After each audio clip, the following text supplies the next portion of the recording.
season.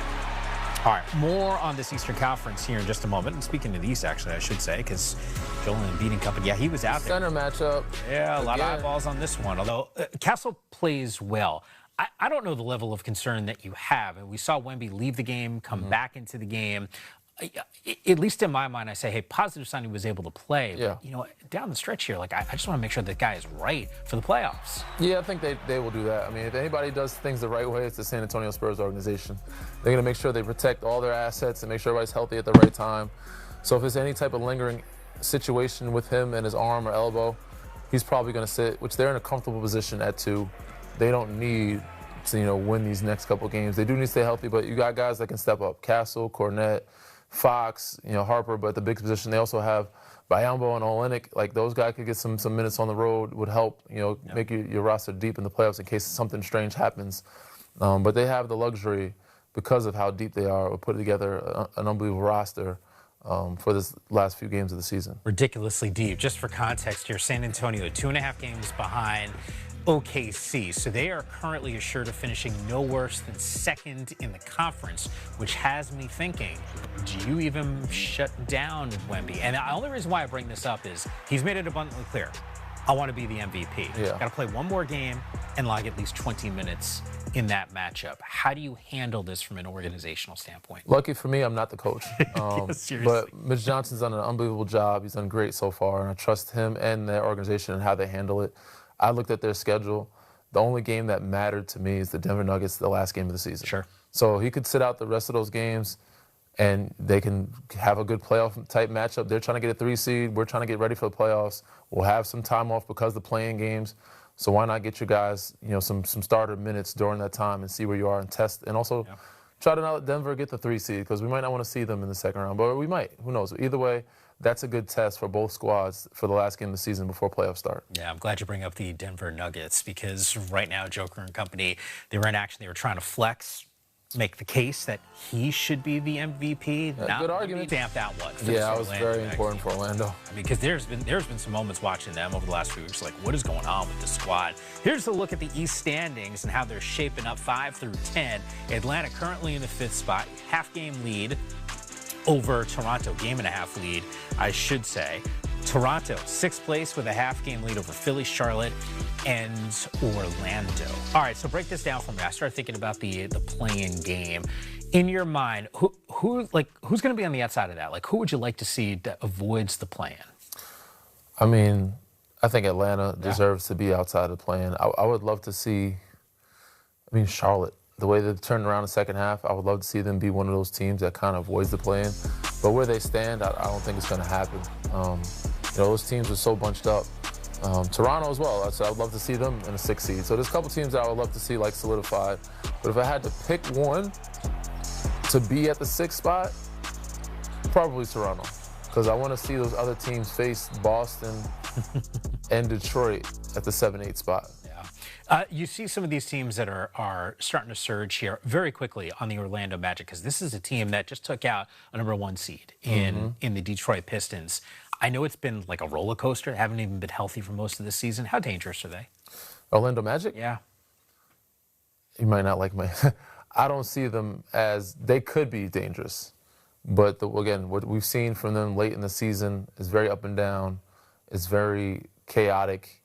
And, if they're clicking on also like they were tonight, they let them back in the game.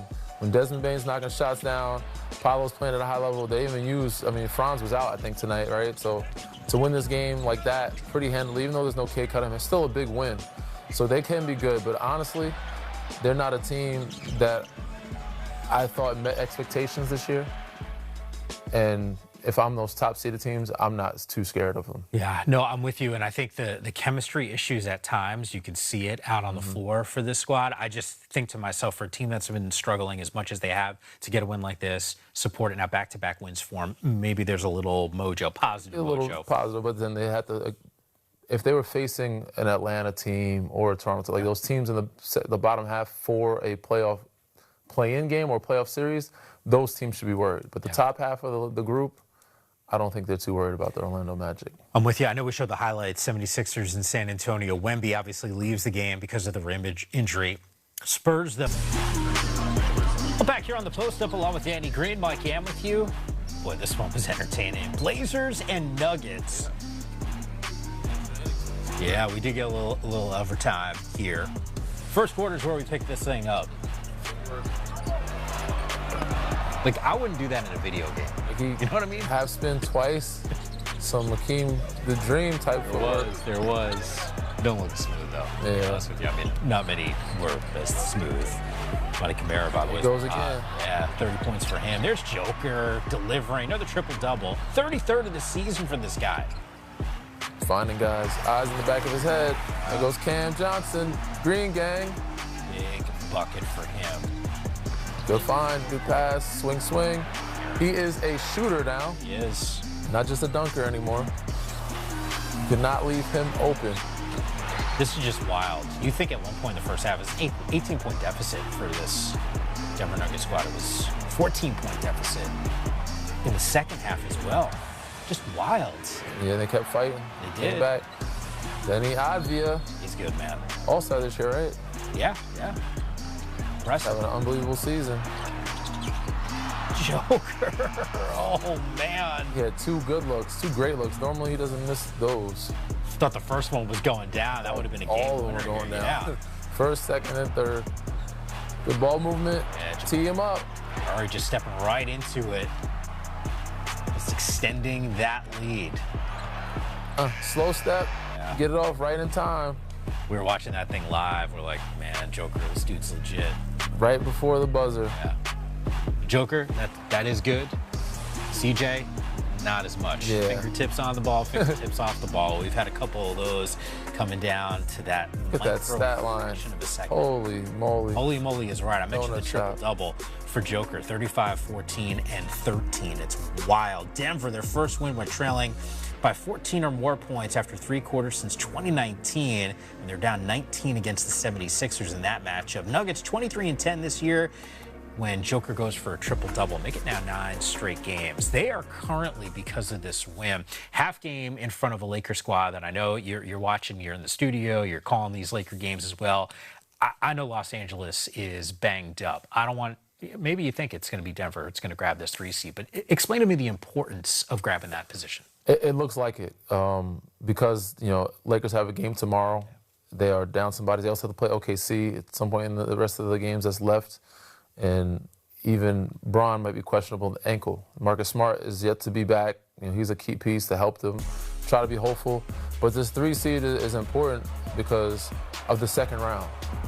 And the team that Denver wants to avoid more so than the other is OKC because they have championship DNA. They've been there. They have more experience. Now, San Antonio, still a very good squad and a juggernaut of a defensive team. But you have faced them before. You know them well enough. They are beautiful. You just beat them. So that's a team that you feel you can be confident enough to extend your season against if you match up with them in the second round. If you want to get to the Western Conference Finals, obviously you have to go through both those teams at some point. But you don't want to face OKC first if you're Denver. And again, San Antonio is a little bit youthful, more younger, a little bit more immature, so you might have more of a chance. It's almost weird for me to ask you this question because he's in the MVP conversation, but is Joker peaking this year right now? That is, I feel like he's peaked all season. I know. He's peaked all season for the last 3 or 4 years because he's had a historic run year after year after year, and even though he lost the MVP conversation or lost the MVP award last year, he could have won because he had an historic year of what the numbers he put up. And now he's leading the league in assists and rebounds and also like top 5 or 10 in points. I don't think we've seen a season like that. The only thing that's letting him down is the record. Yeah. If his team record was better, I think that the MVP votes and the conversation would be a lot closer than what it is. Well, part of it is also his health, right? Because he was banged up for a good stretch. That knee extension really hurt, yeah. Wasn't the only one. I mean, this Denver team, I don't know if we've really seen them fully at 100% for a good stretch of the season. That just hasn't necessarily been the case. But we'll be talking more about this Nuggets squad.